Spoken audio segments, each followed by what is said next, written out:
It's Free Speech Fridays, brought to you by the Free Speech Union, the champions of free speech in New Zealand. Visit them at fsu.nz. Our guest today, our second Platform Premium member, joins us. He's been on the show before on a couple of issues. He is very outspoken.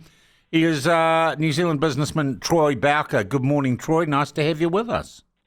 Oh, good morning, Sean. And Christine Rankin, former CEO of WINS, local body politician, outspoken advocate against violence, domestic skullduggery, and protector of children. Nice to have you with us, Christine. How are you? Good morning, Sean and Troy. Lovely to be here. I have got a bug, so if I start to cough, all right. excuse me. You just die quietly, will you? Just die quietly, Christine. I'll try. Guys, I want to start with a case that the platform was kind of pretty heavily involved in. A young guy called Oliver Jull from New Plymouth Boys High School wins a speech competition or gets into the finals, and then the teachers at the school exclude him for the finals because his speech about the decline of Western civilization might upset some people. Can we first all agree that was a dick thing for the school to do, Christine? Absolutely and utterly appalling and embarrassing, but is the epitome or the perfect example of what's happening in this country at the moment. What a kid, what a future New Zealander, and to be stopped like that, I'm just horrified. Yeah. Troy, we should have schools that teach kids to stand up for what they believe in and promote free speech, shouldn't we? Absolutely. Like, I totally agree with what Christine said. It was appalling from the school. It's been going on for too long in New Zealand, and our schools, and our secondary schools in particular, and our universities, I'd say as well, restricting free speech and basically only wanting opinions which fit in with the narrative of which educational institutions are sort of trying to promote, which is just wrong. Well, they got hauled before the human. They went to a mediation brokered by the Human Rights Commission with the Free Speech Union, who was standing up for Oliver, who had come to us originally with his concerns. They agreed to apologise to Oliver for excluding him. They admitted they excluded him because of the content of his speech, so that they discriminated. There is a non-disclosure agreement amongst about how that mediation went, and they've agreed to have the Free Speech Union go to the school and give them a workshop on how to protect freedom of speech. But amazingly, guys, just 2 days after that was announced, we asked the school for an interview, and they gave us a response which said, "Kia ora," or "Morena." We have had a talk with Oliver, who's European, Oliver Jull's whānau. We haven't done anything wrong, but we're sorry if we upset him. And we're not going to give you an interview. Ngā mihi. Yeah. And to me, that was basically an indication this school's actually learnt bloody nothing, Troy. I totally, like Sean, until the headmaster of the school and the chairman of the Board of Trustees stands up and explains why this intelligent, courageous young man was stopped from making a quite legitimate speech. It wasn't, I read the speech, I listened to it. There's nothing offensive or rude. It's just thought-provoking, good stuff, and well-written and well-articulated. So I would have thought they want to promote young men to go forward into the world. He's a classic young man that's doing great things and saying great things. And I got to say, I was deeply disappointed, Troy, when I saw that response, which was, we might have agreed at the mediation to do this, but we don't think we did anything wrong in censoring his speech because of its content, Christine. Look, I bet that magnificent education minister is infuriated about this because this is exactly what we want and need in our country. A friend of mine's son wrote a piece for his exam about the treaty, and it was very balanced, and they sent it back and said, rewrite it, we will not accept this. She took it right to the minister. She took it through the education department, and they had to accept it, and he got an A. Now, that is not just happening as one-off, it's happening everywhere. So we are dumbing down people's thought process. And the most important thing you can have in this world at the moment is courage. And so few people have it. Your radio station is one of the only ones in the country that has any courage. As just an example, we're dampening down courage, and that is the death of our culture as we know it. We are accepting things that are appalling in this country because everyone's too scared, and they get whacked if they say anything. Troy, you've got kids in the education system, right? I have, yep. And do you think it's going well for them? Well, I think it's going well for them because I'm working hard with them outside of the school system to bolster their education. But some of the things I've seen in the school system have been shocking. Yeah, and it is. I agree with what Christine said.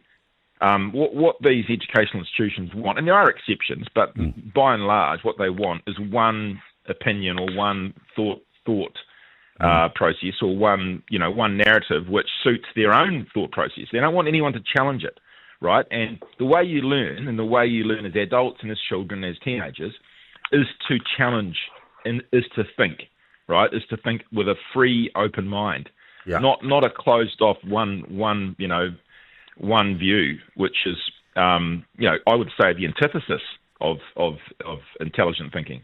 Yeah. All right, guys, I want to move on, and let's just play a little bit of audio. And this is so rare. This is the third or fourth time I've played it. Maserati Mike over in ZB actually asked a question that still is unanswered, and just have a listen to this exchange between Maserati Mike Hoskins and Chris Hipkins. Well, because then I would be before a court. Why? Because when the court issues a suppression order that says you can't talk about something, you can't talk about it. So who's issued the suppression order? Do you have an agreement with Dentons that you don't talk publicly about what they tell you? There are issues relating to the safety of individuals around the COVID-19 response and public commentary on it that the courts have indicated I cannot comment on, or anyone, including you, cannot comment on, and therefore we can't comment on them. So even though we're paying for the spin doctors, and the spin doctors are telling you not to appear publicly, you sit here this morning in front of the biggest radio audience in this country, the same audience you will go to next year in an election campaign, and go, nothing to see here, I've done my job.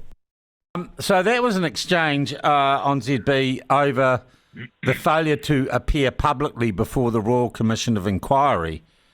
And look, Christine, either there's a suppression order on something or there isn't. It feels to me like Chris Hipkins is gaslighting us. I didn't hear any of that for some reason, but I still know the bit that you're talking about. No, look, that's perfectly right. I know the piece you're talking about. He is gaslighting. It's obvious. This is shame on all of them, and they're trying to cover it up. And, the bottom line seems to be that somebody will be horrible to them if they actually appear in front of the tribunal. It's just pathetic, really, and embarrassing, and he's a liar. And is that really what we want? People are showing in polls that they want Labor back. Oh, my God, where is our brain? Where is our collective brain? Yeah. He's ghastly. Troy? Oh, look, he was very happy to show up every day. On the podium of truth. At 1 o'clock, and preach to everyone and tell everyone to stay inside and to, dob on your neighbours and to not break the rules. And then they were hounding people in the media, and the media were complicit, hounding them and hammering people for flying around or doing something that was outside the rules. And yet they won't show up. And now he's making stuff up. I mean, if there is it does sound like he's making up fibs, doesn't it? Let's just be honest. If there is one, why the hell didn't Mike Hosking and News Talk ZB know about it? And I don't know about it, and I've looked for it, and I can't find one. And if why didn't Hosking ask that question? That's because he's not as good an interviewer as me. He did. That is. Did he? He did. Oh, okay. Yeah, he kept saying, what order? Where is it? And he gets and Hipkins was saying, oh, you know it's there. You know that there is one. Well, no, nobody knows there is one. Yeah, it is quite bizarre. It's as bizarre as this rich lister. I always wondered if you were 47, Troy, if it was you. This person who's got permanent name suppression for kiddie porn charges in Auckland. Oh, come off it, mate. Oh, yeah, you're not 47, Troy. Okay. Not that I'd ever think that would be in your character. Yeah. But this is bizarre. It's like that suppression order. This is just bizarre circumstances, Christine. What? I'm sorry, but of course you've pressed the button for me. Why on earth do we protect people who do things to children?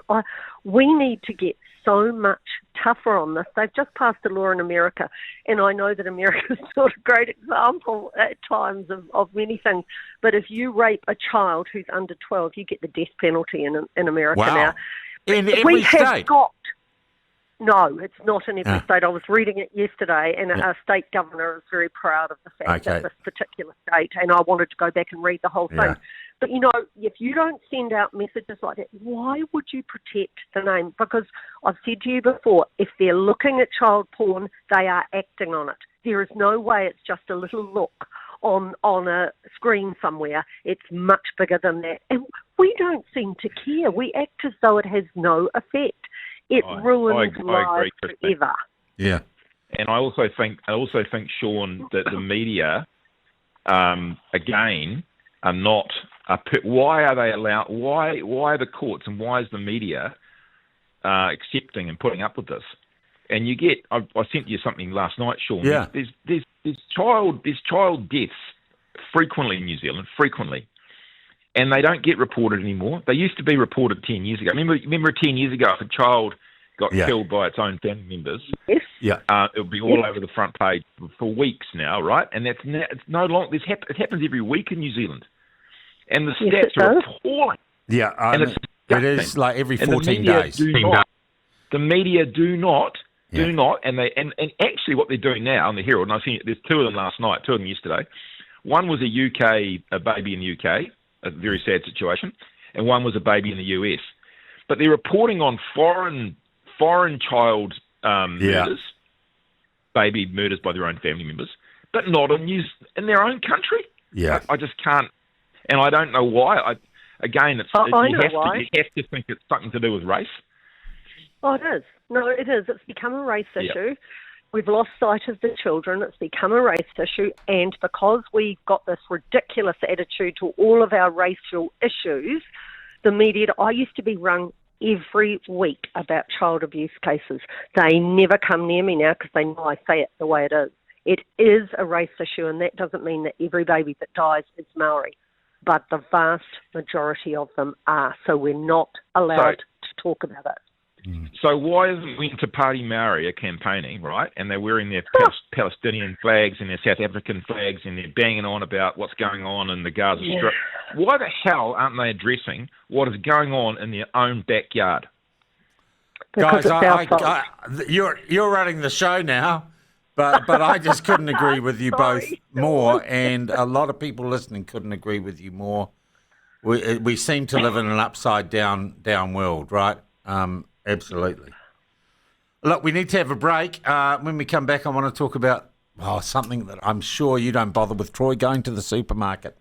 It is, you're with Free Speech Fridays. Very sexist. Brought to you by the Free Speech, not because he's a guy, brought to you by the Free Speech Union, fsu.nz. If you are on the platform, it's Free Speech Fridays, brought to you by the Free Speech Union, the champion of free speech in New Zealand. With us today, Platform Platinum member Troy Bowker and Christine Rankin. Guys, just an update on the stuff about Hipkins. Story in the Herald this morning that $70,000 of our money was spent on legal advice for Jacinda Ardern, Chris Hipkins, Grant Robertson and Aisha Verrill for them to give evidence to the Royal Commission and not front in person. We spent $70,000 on that. Good Lord. I guess I'm not surprised. I think there's all kind of spending going on that we don't know about. Yeah. And Troy, you would have thought they could just front it up and answered some bloody questions, don't you? Of course. They had an obligation to, and they had an ethical and moral obligation to the people of New Zealand to front up. And as I said before, they're so keen to appear in the press at the drop of a hat for anything to do with kindness and any type of announcement at all. Yeah. Really, frankly, but this where they shut the country down, Auckland's been decimated. I mean, the Auckland economy hasn't recovered, and they completely abandoned Auckland. Yeah. I can't get my head around how they're not fronting up on this.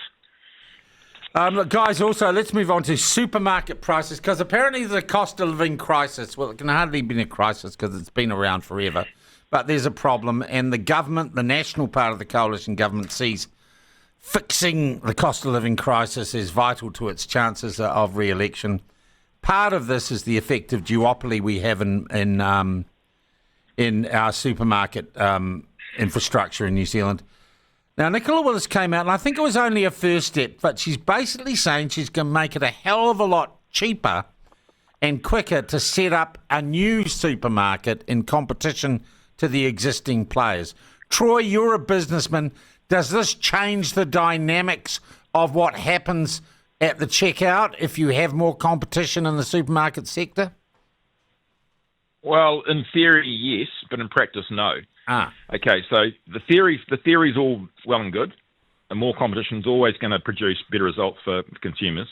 However, the opportunities to compete against the two major supermarket chains are already there. The Warehouse has been trying to do it, has been doing it for quite a long time. The Warehouse have got all sorts of products in there, and they've got all sorts of locations. They've already got buildings all and over stuff. the country. Yeah. There's nothing to stop them.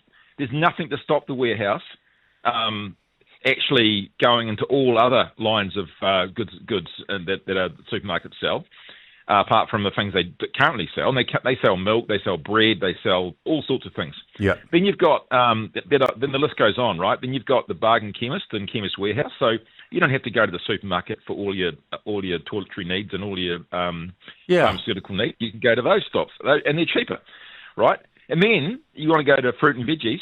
There's a fruit and veggie greengrocer almost in every. And there's a farmer's market, and you go down and someone's selling something off the back of a truck, right? Orchards, eggs. You can buy eggs. You can buy apples, oranges, fruit, the whole lot, right? And then don't get me started on butcheries. There's butcheries in every bloody town in New Zealand, and they're fantastic places to go shopping. So really, and there's bakeries, right? There's bakeries with hot bread and. So you're bread. telling me competition was never the problem? I mean, that's the thing, Christine. Have you ever not been able to find a supermarket? Like, is there an undersupply of supermarkets? No. No, there's not. Although I have to say that the ones here in Taupo often don't have what you're looking for, which is amazing because you just. That's because you live in the sticks, Christine. But Troy's just burst the bubble of excitement I had when I heard about getting the competition of other supermarkets. I thought, yes, this is going to put a fire underneath them. And there you go. The business brain has said, no, it will not. And he is certainly, he's right about all of it. But I'd never thought about the butchers and the bakers and the grocery shops that are individuals that are fantastic, really. I'd never thought about that before, so there you go, but I'm disappointed. Yeah, well, Troy, I really wanted to talk to you because it is a business thing, but people were also saying to me yesterday, look, the two existing, the duopoly already make sure that we're oversupplied with supermarkets. So there is no room for anyone else. It's not necessarily the volume of supermarkets, it's the fact that there's only two players in the market and the scope for price gouging, and as a small country, and it's the same in insurance, it's in banking, and look, New Zealand's a small country, and it doesn't sustain the very large numbers of competitors in these key sectors it does in the United States and Europe and even Australia. So that is an issue. However, there is nothing. The reason that this perpetuates in New Zealand is nothing to do with there's a little bit to do with barriers to entry. I concede that. However, the Warehouse have been trying for years, and they actually had it as a business model to go head to head with the supermarkets, and they still can. There's the best retailer in this country is Rod Duke. He runs and owns Rebel Sports and Briscoe's. That guy has the best performing retail business in New Zealand for a long, long time. If anyone can compete against supermarkets, it'd be Rod Duke, and he hasn't tried. And look, there's many, many reasons for that. But this announcement from National is, I have to say, a little bit disappointing in the sense that it's not going to achieve much. It sounds good. It's trying to portray they're going to somehow bring down the cost of food in supermarkets. That's probably not going to happen. A lot of the prices in supermarkets are dictated to by offshore prices. There's no way New Zealand butter can be sold cheaper than what the manufacturers can sell it offshore. Why would they? And it's the same with our meat, right? The beef prices are governed by the US at the moment. So a lot of these conversations about the price of meat and the price of butter and other very important commodities. Troy, when was the last time you went to a supermarket? Yesterday. No. What happened? And I go to my butcher. Because Sean thinks I don't. Troy, I think that Troy lives a life of billionaire luxury. You know. Oh my God! Yeah, but I also go. I have to confess, I love my local butcher. Because I love, as you know, Sean, I'm a meat eater, and I go to my butcher, and I love the local butchers. There's so much that you get the expertise, you get to talk to them, you get to question them. Well, Curly's just texting. There's no bloody parking at the butchers. Oh well, walk 100 metres. You know. Yeah. And my husband goes to the supermarket every day, and every time I come home from work, he goes, "Look at this, 4 items for $95. You wouldn't believe what this cost me." Yes, he shows me. He keeps it on the bench to show me how much it costs. But I do want to say we were in Australia recently, and the supermarkets there were several specialist supermarkets, and the food available was magnificent. I have not seen the kind of produce and the stuff ready to take home that they had. I went to that supermarket every day, and I was on holiday. I loved it. We don't have that there. We've tried with places like Farrow. We haven't got it right. I don't know. It's not enticing, but it sure is over there. Yeah. Look, guys, we haven't got to half the things because it's been such good crack on the comments we've got. I don't know if either of you saw Prime Minister Chris Luxon's impersonation of Ricky Gervais being David Brent from The Office, doing his Taylor Swift video in the back of his limousine yesterday. I did put it on the list. Did any of you get to watch it? I didn't watch it. I looked at the comments he'd made, but I didn't watch that. I didn't realise it was a video. Is there a point, guys? Yeah. Were you embarrassed, Troy? Were you embarrassed for him? Oh, of course I was, and I'm embarrassed about the guy every day, Sean. He's not up to the job. He hasn't adapted to being a politician. He's too weak. He doesn't appear to have any conviction. He may well have conviction, and it just doesn't come across. And I've met him. He's a pleasant guy, but really, he's no John Key. He's no Bill English. He's a disappointment as a prime minister. I think the party knows it. His coalition partners know it. And this sort of stuff he does is just, it looks like when John Key would do it, he could pull it off. You know, John Key did many cringeworthy moments. Remember him? On the Fashion Week and all that. Yeah. Oh my God, I was so cringe. I was like, God, looked at that and thought, God, but he could pull it off. He was somehow able to pull it off. And it was like he knew he was being cringy. With Luxon, it's like he is like Ricky Gervais in The Office. He thinks he's being cool and down with it. The difference is that it's not authentic. Okay, Key could pull it off because he was almost taking the piss out of himself. Yeah. Right, and that's where the authenticity came across. And the public, you can't fool the public. The difference is Luxon, it isn't authentic, and you can see it's pretend, it's fake, it's not real, it's put on, it's just he's trying too hard. Yeah. And Christine, I think there's a rule of thumb, and please, if you've done this yourself, I'm apologising in advance. I think people who do social media posts on their own phone in their cars look like they're crazy. Yeah, look, it's not a good look. And if you're the Prime Minister, you've got to be really careful. I wish I'd seen the video. I only looked at his comments about Taylor coming here for a honeymoon, and I thought, oh, that's fair enough. He's the Prime Minister. He's promoting the country. But no, I did not see You did not see the social media post. Well, it was just, as Troy said, to any adult person, it was bloody embarrassing. Look, that's been a lovely session, guys. That was a really good chat. Troy, tell all your mates if they want to have that much fun, they can become Platform Platinum members. I'm going to send you an email that everyone sends out. Iran yet. What? We haven't got on to Iran yet. You Iran and Australia. God, look, here's a question. Would you guys stay on till after the news? We can extend. Yes, of course. Okay, you guys stay on the line. We'll take the news and then we'll talk about Iran. Bloody good on you. Right, we've got an extended version of Free Speech Fridays because we're having so much fun with our Platform Platinum member, Troy Bowker, and Christine Rankin, former CEO of WINS, local body politician, fierce advocate for families and for children. You mentioned Iran. So the Australians kick out the Iranian ambassador. They find that the Iranians, and it is spook find out, so no one's been convicted in the court of law. Their spooks say the Iranian diplomats have been fomenting and aiding anti-Semitic attacks against Jews in Australia, one firebombing of a cafe in Sydney and the firebombing of a synagogue in Melbourne. For a start, that is just shocking stuff, Christine, for a foreign government to be involved in. Absolutely, and Australia has been very courageous. I'm not sure how we would respond, but I think Australia's been absolutely courageous. This is an appalling act by Iran, and it does need to have really strong reaction.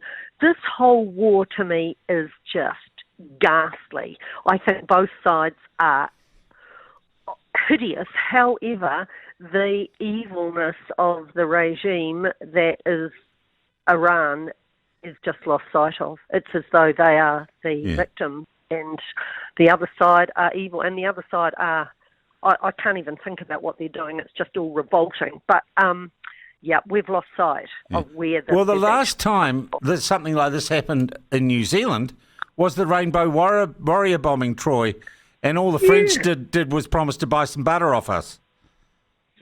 Yeah, look, I think I agree with what Christine said. I think that we would be fooling ourselves if we didn't think that Iran was trying the same thing here.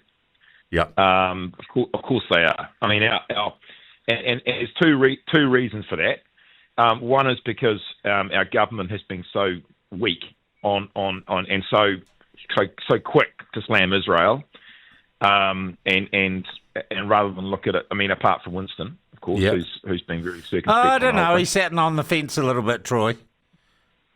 And I also think that. And I actually was pleasantly surprised by what Australia did because Albo and Penny Wong aren't exactly the most bloody robust politicians, are they? But so one presumes, Troy, that the evidence was pretty overwhelming that the spooks had. Must have been. Yeah. Must have been. Yeah. And the Jewish community in Australia, a lot of mates over in Australia have been over there recently. Excuse me. The Jewish community over there is petrified, and they are absolutely being harassed. And their safety, they can't go anywhere in public if they're identifying as Jews. It's shocking. Well, I got to tell you guys, I know members of the Jewish community here, and they're pretty scared too, and they keep their heads down, and they're very worried. The media, and the other thing about this, Sean, is that they're pushing against that open door. I'm talking about the Iranians, because look at the way the media in both countries, in fact, all over the world, really, is taking one side of this debate. Yep. And why the hell have the left jumped on the Palestinian cause? It's got nothing to do with traditional socialist lefty bloody Well, policy. It seems to me, guys, and this is why I think it does become relevant in New Zealand. Me Too is over. The Me Too movement which was the global leftist movement, gone. Black Lives Matter has gone, right? Global warming, which is a left-wing movement, that's gone. So you're looking for the next thing to hang your Marxist ideological crusade on. And here it is. Yep. Right? Here it is. Yep. But how can the Green left, for example, excuse what is done to women, which is utterly extreme and barbaric by this regime? How can they close their eyes to that? Yeah, that's a damn good question. I don't get it. And the other thing is, you ask any of those bloody the Greenies, ask anyone from the Green Party to go and live in Iran, right? Oh. You want to talk about democracy and freedom. The fact that they get to have their very strong and very, in my opinion, extreme opinions is because of our democracy, right? Put them in countries where that doesn't happen.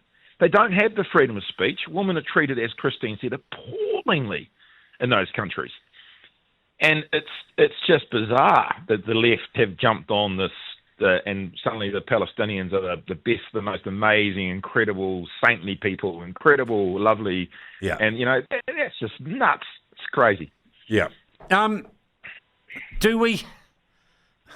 here's a question, though. Do you think that most New Zealanders really do care about this issue, or is it just the John Mintos of this world and the lefty columnists of the world and people like you who might spend too much time on social media?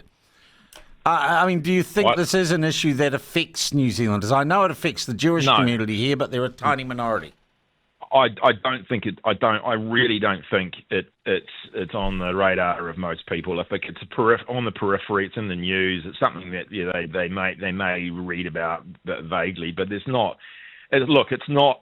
There's many issues that are going on in this country that need addressing. I think we can all agree on that. Yeah. This is not one of them. This is a war. This is something that's been going on for thousands of years. Yep. And to think that we in this country, right, to think that are going to have any real influence, has any influence whatsoever on it is delusional on a grand scale.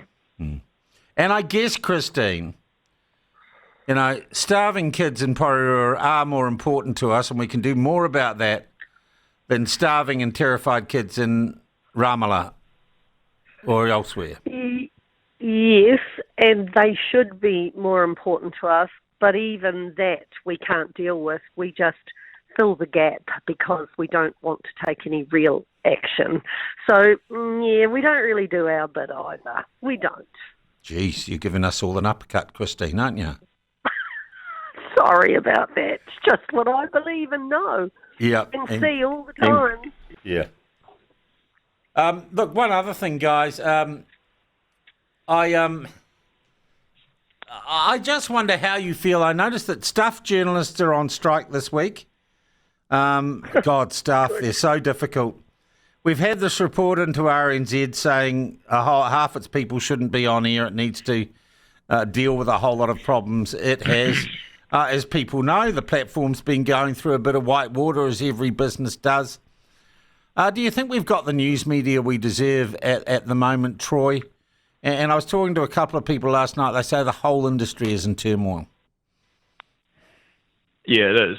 And no, we don't have the media industry as we deserve. And a lot of it's entrenched in our in these institutions.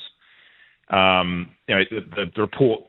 I read some of the report and the comments. The comments from the Radio New Zealand staff that radio is a dying business.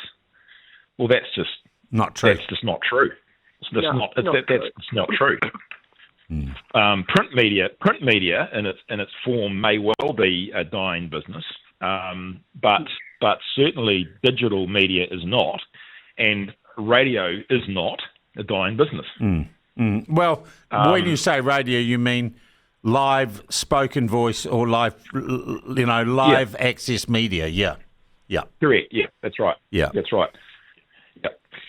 Christine, and what I think. Yeah, carry on. No, I was going to say one more comment is that a lot of it's to do with the business model these guys are running, and they rather than face reality, which is like every single business in New Zealand has to face reality, which is to deliver what customers will pay for. Yeah. Right, that's the number one rule of business. What do customers want? Meet the demand, right, and then get your price point right. Yeah. They don't do the basics. They don't deliver up what customers want. They can and in the face of so much evidence, they continue to serve up utter rubbish. Yeah. That is ideologically based on mostly to do with the narrative we all know about, the race issue, the climate change. The Palestinian issues. They keep driving these agendas, and none of them want to learn. They just almost want to be. They've almost got a death sentence. They want to bang their head against a wall until they literally put themselves to sleep. Until not the wall falls over, but their head breaks. Exactly.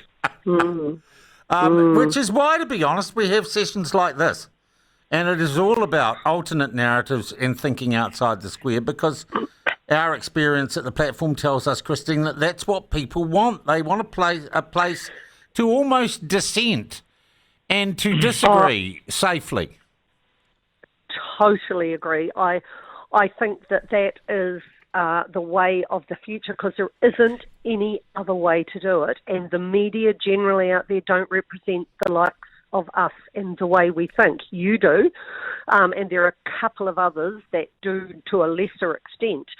It is the only platform we have. And the media are absolutely locked into their left wing. They may as well be part of the Labour Party, really. When you look at everything they represent, it is just so left wing. And the Greens and Te Pāti Māori, that's all we hear, and people don't want it anymore.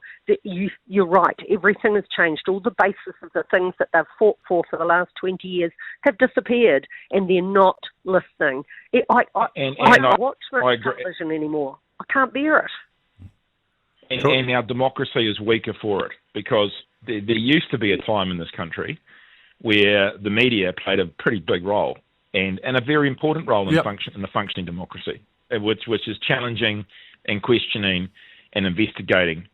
And it's just not. I mean, and when you were at Radio New Zealand, I used to listen to Morning Report. I'm a right wing guy, as you could probably picked up, but No, Troy, hang on, let me sit down now. Oh, what a shock. And I listened to Morning Report every morning, and I loved it. Now, I would never be caught dead listening to Radio New Zealand. I tried it once, and it was a garbage, and turned it off recently, in the last 10 years. But it's really gone downhill since probably 2010, I would say. Radio New Zealand and TVNZ. I haven't watched TVNZ for years. It's just rubbish.